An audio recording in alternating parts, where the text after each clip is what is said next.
What would happen if death no longer existed? Asking such a question in a canon filled with superpowered beings and indestructible rage monsters may seem superfluous, but an entire alternate reality of the Marvel Universe is dedicated to the idea. With death wiped out, the influence of life forms far beyond mere mortals' understanding spread like cancer, prompting ruin to reign across the land. This alternate reality is colloquially known as the Cancerverse. When this variant universe intrudes upon the mainline one, an unlikely source of hope emerges. Thanos, the avatar and lover of death, capable of delivering extinction wherever he wills it. But can even the mighty Thanos overpower the ferocious life that is the Cancerverse? Chapter 1: Ignition. The mind of Thanos is a fascinating and frightening rabbit hole, and yet that's precisely where the story picks up, complete with insanity, intrigue, and inner monologuing. He touches on the end of the Annihilation War, including his own death at the hands of Drax the Destroyer. Thanos wouldn't remain out of action for long. Adam Warlock, driven mad by the casualties of the war and encroached upon by his evil half Adam Magus, saved the villain.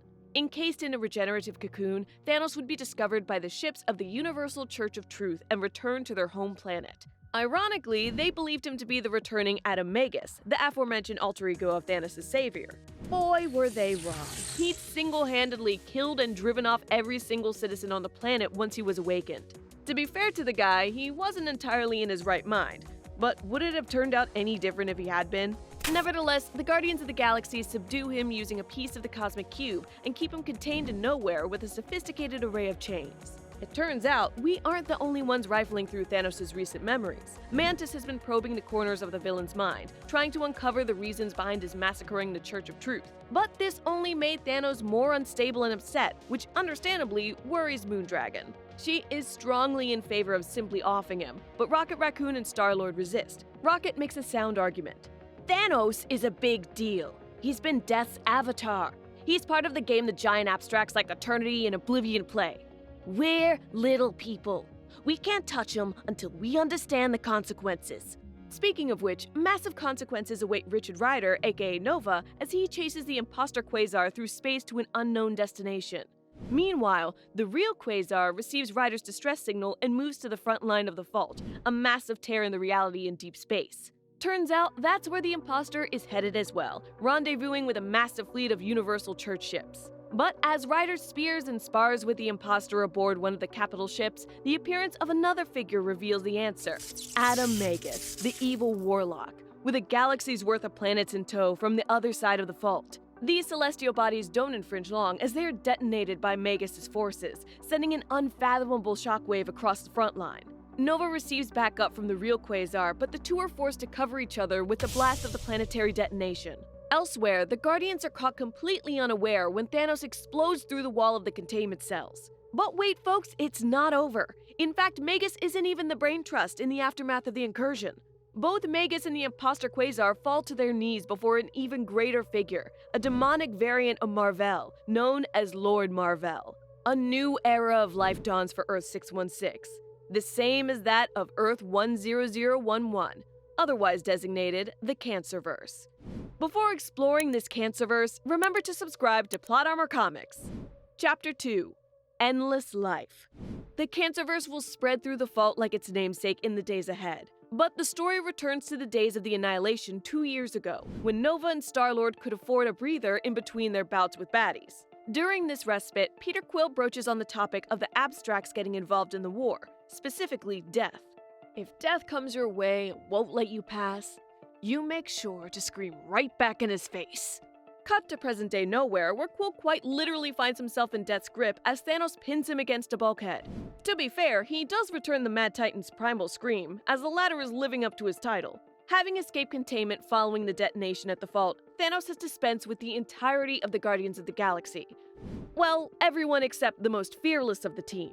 Rocket approaches in a weaponized mech suit, his eyes ablaze with fury, and demands the Titan release Star-Lord. Instead of spacing the villain, Rocket promises to cryogenically prolong his life with a threat that would make any abstract quake in their boots.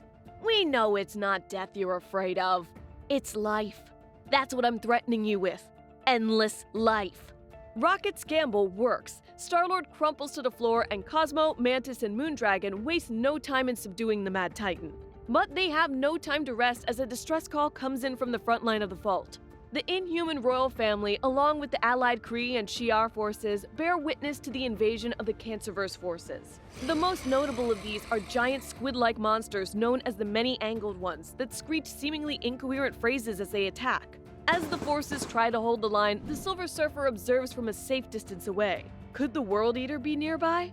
We could use the backup, as on the other side, Lord Marvell summons the imposter Quasar, now simply known as Vaughn. The two assemble a strike team known as the Revengers, the Cancerverse's version of the Earth's mightiest, and task them with one mission: to destroy this universe's Avatar of Death. Well, how convenient. Because said Avatar of Death is surely looking to dole out some tombstones for them. Speaking of which, Thanos has been returned to his restraints, but not for long. Quill and Rocket deduce that the Cancerverse has no death, with Lord Marvell having conquered it by killing that reality's Thanos. So, Peter reasons, why not bring the universe a new Thanos, hopefully restoring death to the overpowered invaders? The stakes only get bigger as the Revengers descend upon the Nova Corps forces at the Fault and successfully kidnap Namorita, believing her to be their target. Nova can only watch as his girlfriend is forcibly phased away from the battlefield with the enemy. Technically, they're just returning her to her home universe, but still, she seemed rather unwilling. Meanwhile, the Guardians consisting of Cosmo, Drax, Gamora, Mantis, Star-Lord, and Thanos transport themselves into the Cancerverse. The overwhelming life of the place brings Thanos down, but the Guardians can hardly process this before the resident watchdogs accost them, the Defenders. Let's hope they don't live up to their name. Chapter 3: Permanent Death. But there's only one who is easily embodying their name, Nova, who ignites the cosmos with his light as he weaves his way across the front line. Things are dire, seeing as these giant squids are proving hard to kill. That is, until the Silver Surfer arrives on the scene, bursting through one of the monsters like he was erupting from a birthday cake. It's rare to see the Surfer interfere with the affairs of mortals, but as Rocket had alluded to earlier, this was no longer exclusively a game for the little people. Once the abstracts such as Death and her avatar entered the fray, the stakes rose to grandiose proportions. This is demonstrated by the Surfer's entourage joining the fray, Galactus as well as other Celestials. The fight is only getting started, just as it is for the Guardians within the Cancerverse. Initially, things seem to go swimmingly for the heroes as each of the Defenders is easily overcome. Mantis outmaneuvers Doctor Strange, Quill and Rocket gun down Hellcat and Nighthawk respectively, Gamora duels with Brunhild, and Drax straight up rips Namor apart. Meanwhile, Cosmo does away with the Hulk by making him stroke out. But the Guardians don't even get a panel's worth of a breather before their foes rise again, this time as demonic distortions of who they were. This demented Nighthawk is the first to speak, echoing Rocket's threat to Thanos from earlier. Our universe has extraordinary things to offer you. A new way of living. There is no end to the new experiences you will embrace. Literally, no end. But the Guardians have an ace up their sleeves. Thanos, without so much as a whisper, rouses from his dormancy and eradicates the Defenders with a cosmic energy shot from his fists. Life without ceasing brought the Defenders back, but death without equal would bury them for good. Only fragments of their skeletons remain, leading the dizzying Thanos to conclude, "I am having great difficulty retaining my mental composure in this universe. But it would appear that I am capable of delivering permanent death." As the Guardians venture further into the Cancerverse, they encounter another inhabitant, the Vision, descending from the skies like some kind of robotic angel. He proves friendlier than the team's welcoming party, but the same cannot be said of the Revengers, who are busy on the other side of the cosmos with a hunt. They drag Major Victory aboard Sanctuary, Thanos' flagship, and to a detention cell. This turns out to be the same area holding Namorita, whom the Revengers had kidnapped earlier along with a few other captives. The prisoners discuss overhearing the Revengers discuss something called the necropsy, and that they were after people they deemed anomalies. Given both Major Victory and Namorita were time displaced, it is likely that this is what the villains were referring to. But why were they after these so-called anomalies? But there's hardly time to consider the query before the heat turns up at the Fault frontline. The Cancerverse unveils their ace in the hole, the Galactus engine, a massive superweapon created when the Galactus of the Cancerverse became corrupted. The thing dwarfs even the Celestials in size, so how exactly can Nova and the rest hope to put up a fight? Chapter 4: Cosmic Shadows. With or without hope, the forces at the fault plan on continuing the melee. Unfortunately, so does the other side, and with arguably more tenacity. Case in point, Aegis, a fearsome-looking celestial with the ability to bend cosmic energy to her will, is one of the first casualties. A single many-angled one explodes in her head, leaving no ambiguity in the being's fate. The resulting concussive blast sends Nova careening through space. However, the Guardians find themselves on a smoother ride through the stars as they approach the Cancerverse's Titan. It turns out that synthetic beings like Vision, Jocasta, and Machine Man are impervious to the influence of the many-angled ones. As a result, a machine resistance has cropped up on the moon of Saturn. The fact that the resistance formed on the homeworld of Thanos perhaps foreshadowed his imminent arrival and intervention now. But not everyone is on board with the idea of the Mad Titan assisting. Drax and Star-Lord have a heated argument regarding the veracity of Thanos' intentions. As Drax is an avatar of life, it's literally his only purpose to extinguish his opposite, the avatar of death, Thanos. We can sympathize with the man, but death must first return to the Cancerverse. Vision reveals that the universe's Thanos was sacrificed by Lord Mar-Vell in a ritual known as the Necropsy, the same subject the Revengers had earlier been discussing. But how did Lord Mar-Vell go so wrong? Instead of succumbing to cancer like on Earth 616, this Mar-Vell had accepted help from the many-angled ones. Thanos elaborates during his research. Something beckoned from the cosmic shadows and showed the dying Mar-Vell one simple truth. Even death may die. The necropsy would result in death being obliterated and the many-angled ones' influence spread over the universe like cancer, quite frankly. But where was the ritual conducted? Aboard Sanctuary, the vessel we now return to as Lord Mar-Vell dispatches the Scarlet Witch to follow up on the Defenders' location. And on the front line, morale continues to dwindle amongst the Allied Council of War, which includes Blastar, Gladiator, Medusa, and Quasar. Some of the members start to bicker amongst themselves, but fall silent once Nova descends upon the group. Thanks to the psychometric blast Aegis emanated following her death, Nova was given some answers regarding to what the Cancerverse forces were after, specifically the location of Sanctuary. Then, Ryder unveils his plan. I'm proposing a strike mission. A small team to hit them hard and hit them fast, and maybe finish this war while there's still a chance. What a speech! Rousing enough to convince Beta Ray Bill, Gladiator, Quasar, Ronan, and the Silver Surfer to join him. If only Thanos shared Nova's penchant for public speaking, he wouldn't end up on the wrong side of heroes' weapons so often.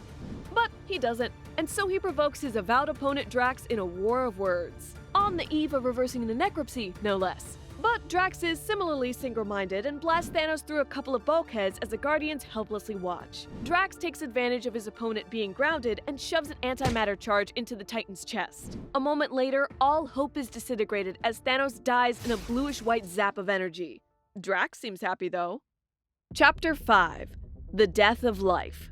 Namorita is decidedly not as happy as the triumphant avatar of life. She finds herself interrogated by Lord Mar-Vell himself. The despot inquires as to her anomalous nature, about which she remains tight-lipped. Her stubbornness pays off too. Nova's strike force warps into the area and crashes the party. Each member individually unleashes proverbial hell on the many-angled one's warped servants. Beta Ray Bill takes on demented members of the Fantastic Four and X-Men, while Ronan takes out a Spider-Man variant. But like good little watchdogs, the Revengers soon join the fray. Nova proclaims the demonic team the Big Guns, but Silver Surfer has a quip ready as he accelerates straight through them. Interesting. When we next have a quiet moment, Richard Rider, we can discuss the definition of the term. But the Revengers are only Mar-Vell's opening barrage. The strike team moves further into Sanctuary and is met by Giant Man, who grasps Namorita in his clutch. What seems like an insurmountable opponent is easily done away with. Quasar utilizes a slingshot to defeat Giant Man, harkening back to the classic biblical story of David and Goliath. Quasar moves to catch Namorita as she plummets, but Nova keeps his sight on Mar-Vell. Emulating the athletic heroes of his home planet, Nova tackles the demonic lord through the wall and out onto the exterior of the vessel. A duel ensues, with Surfer running interference for Nova, but Mar-Vell ultimately getting the better of the hero. Before Ryder meets his end, we return to Titan, where Star-Lord chastises Drax for eviscerating their one hope of saving their galaxy. But as it turns out, that hope is not completely lost. During Star-Lord's rant at Drax, Rocket notices something spooky going on with Thanos' remains. Suddenly, the Mad Titan skeleton is rocked with electric energy and begins reforming the rest of his body. Soon enough, Thanos is resurrected, complete with a depressing explanation. To all intents and purposes, death has rejected me. I can never return to the side of my true love. And thus, Thanos was sent back to the prison of life, culminating in his revival. Drax had learned nothing, though, and tried to kill Thanos again. This time, the Mad Titan is victorious, demonstrating that he is now powerful enough to destroy life.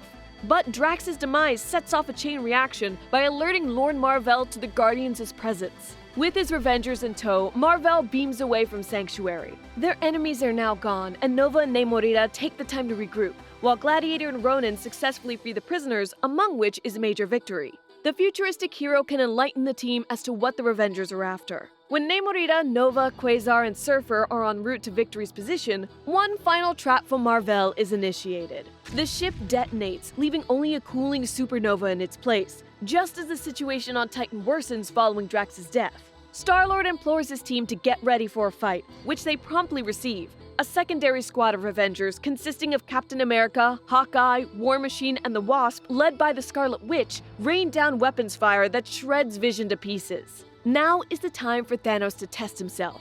Can he bring death to the forever alive Revengers?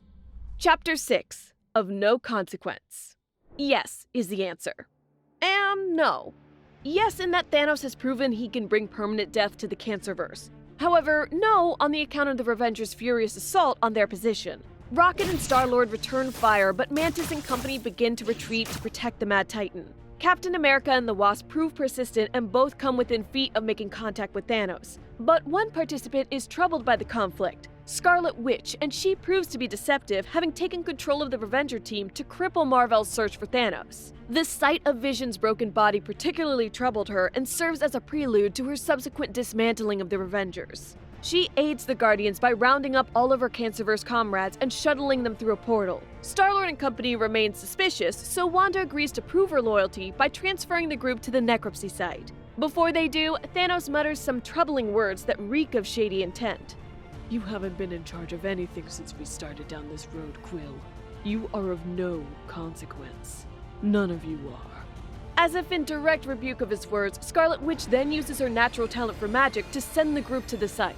Elsewhere, in the mainline reality, amidst the supernova left by Sanctuary's detonation, a curious construct bearing the Stars and Stripes maneuvers through the flames. The strike team, now assisted by Major Victory and Namorita, have been saved and escorted out by Quasar via his quantum abilities. The group swiftly returns to the front lines of the Fault, where the Galactus engine is being held in check by the might of 5 Celestials and the entire Allied fleet. The leadership is given time to regroup, but Nova wastes no time in returning to the fight. He knows Thanos is the key, and he knows Star-Lord has taken him into the Fault. There was nothing else to do in Ryder's mind. He had to assist his friend.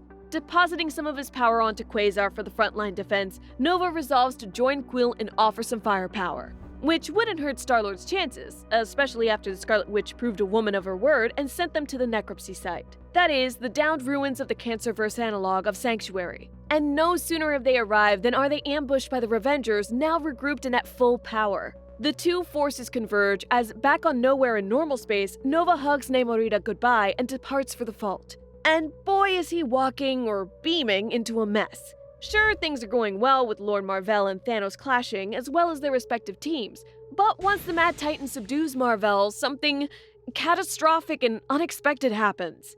He falls to his knees, releasing the demonic overlord, and begs for what he can't have.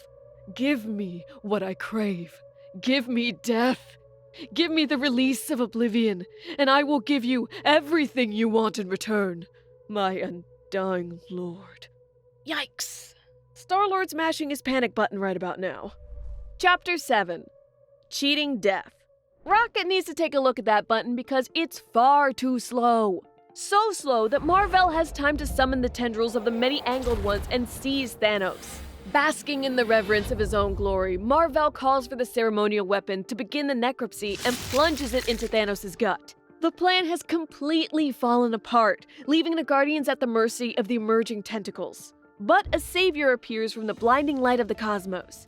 Nova, having finally reached his friend's destination, moves to assist the Guardians but is told to instead rescue Thanos. Ryder instinctively questions the order for obvious reasons, but still tries to reach him until he gets caught up battling the other Revengers. This leaves Thanos alone with Mar-Vell as he inches closer to completing the necropsy. Finally, Mar-Vell succeeds. To a degree. His plan works, but he doesn't consider all of the possible consequences of said plan. By killing Death, Mar-Vell had inadvertently welcomed the Abstract back into the Cancerverse. Thanos lies on his deathbed and can't help but taunt his rival. You let Death in, Mar-Vell. You let her get far too close to your rotting and dying heart. You cheated Death, Mar-Vell. No one gets to do that twice. Ironically, Thanos' present deception of Mar-Vell is his second time cheating Death just in this story arc. But the ploy works, with Death obliterating Mar-Vell with a single touch. His forces succumb to Death's embrace as well, even the Galactus engine on the front line. The war is over in a matter of moments, but the most impactful of all comes in the quiet aftermath at the necropsy site. Thanos and Lady Death stand in the crater that remains. The former pleads with his love to allow him the warmth of her presence. Death has nothing to say, choosing to walk away and forsake Thanos once again. The Mad Titan is driven, mad by this rejection. Star-Lord beams the rest of the Guardians out of the combat zone, then proceeds with Nova on foot to handle the big guy. Thankfully, Quill still has the Cosmic Cube, which helped him quell Thanos previously. Before closing the distance, Nova reminds Quill of his advice to him 2 years ago about screaming in Death's face. Star-Lord couldn't have imagined it'd actually be a good tip. I said that? Rich, you really shouldn't trust anything I say. Most of the time, I just make stuff up. And the two heroes continue the fight in the remnants of the Cancerverse. As their push fades in the light of the cube, we're brought to Hala, the homeworld of the Kree. It's been 3 days since the last stand against Mar-Vell and Thanos, and the inhuman capital of Atalan is in mourning. The war with the Cancerverse is over, but several fates remain up in the air. Quasar and Rocket have not heard from either Nova or Quill in the interim, and the worst has been assumed. Likenesses of Nova and Star-Lord are poised atop a sizable stone monument. But though these mighty saviors may be lost, a meteoric effort is still required to rebuild and revitalize this galaxy. And so, a new assemblage of heroes is born to lead the way into the future. Chapter 8: Devastation. What happens when a cosmic threat is defeated and the various peoples of the Marvel Universe are left without a common enemy? A power vacuum swirling with intrigue and intrepid leaders. Blastar, king of the ceded territories of Hala, has taken advantage of Atalan's vulnerability and launched an offense on the city. The perspective shifts to Cosmo, the Soviet-era telepathic canine who had accompanied the Guardians during the Cancerverse's invasion. Now he finds himself fighting alongside Crystal, Ronan, and the rest of the Inhuman royal family against the encroaching ceded territories. However, Cosmo can't help but reflect on the events of the prior 4 days, particularly when he visited Earth to meet with Quasar. The two mourn the losses of Nova and Star-Lord, but Cosmo hasn't lost hope. Cosmo witnessed sacrifice Nova Prime and Star-Lord make to stop Thanos. That is why Cosmo has come to see you. Before Cosmo reveals his motives, we're brought back to the destruction being wrought upon Atalan. Blastar marches upon the royal palace and confronts Medusa, making it clear that the ceded territories are quickly gaining ground in the fight. But the clock has turned back again to 3 days ago, when Cosmo enjoyed a road trip thanks to the Silver Surfer. During this friendly visit, Cosmo broaches the topic of something. Cosmo wants to talk to you about what might have been, and what could still be. 2 days later, he's on Navis Koana 5, where a massive rebuilding effort is underway.